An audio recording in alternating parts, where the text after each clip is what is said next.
Տեր այրը շատ լավ խոսք ասեց, շատ լավ, բայց կուզեմ մի բան էլ ես ավելացնեմ։ Մի անգամ շատ քիչ զրույցներից, հազվադեպ զրույցներից մեկի ժամանակ մեր վեհապարի ամենայն հայոց կաթոլիկոս Գարեգին Երկրորդի հետ նա պատմեր, թե առաջի անգամ որպես եկեղեցու սարկավակից հետո երևի ձեռնադրվելուց հետո որ գեղարդում էր ու ծառայում էր գեղարդում ու ասում էր սովետի մութ թվերն էր ով եկեղեցի էր գալի խնդիր էին ստեղծում ասում էր եկեղեցում կարող է շաբաթով սպասեինք որ մարդիկ գային բայց ասում եմ իսկ ովքեր էին ամենաակտիվները դե ասեց մի քանի Հայաստանի մարզ ու ասեց Արտաշատը ես զարմացա ասեցի բայց Արտաշատը հեռու է գեղարդից ասում է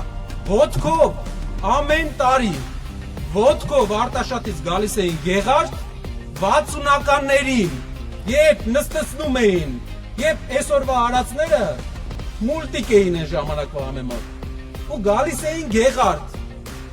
հավատավոր ժողովուրդ ու ասում էր ես հավատում եմ ես տեսնում եմ որ Արտաշատի մեր հայրենակիցները Արտաշատցիները ամենահավատողներից են իհարկե Գյումրին էլ նշեց այլ համայնքներ էլ նշեց բայց Արտաշատը առանձնահատուկ պատմեց իմ մոտ մեծ փոփոխություն եղավ այդ ժամանակ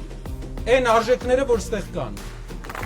դրա համար սիրելի հայրենակիցներ մի բան պետքա մենք սովորենք ու գնանք այդ ուղղությամբ քամիները գալիս են գնում են ամեն մի քանի տարին մեկ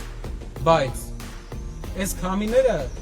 լուրջ բան չեն փոխում եթե տակից մենք չենք կառուցում այս քամիները պետքա ճամփենք ու կառուցենք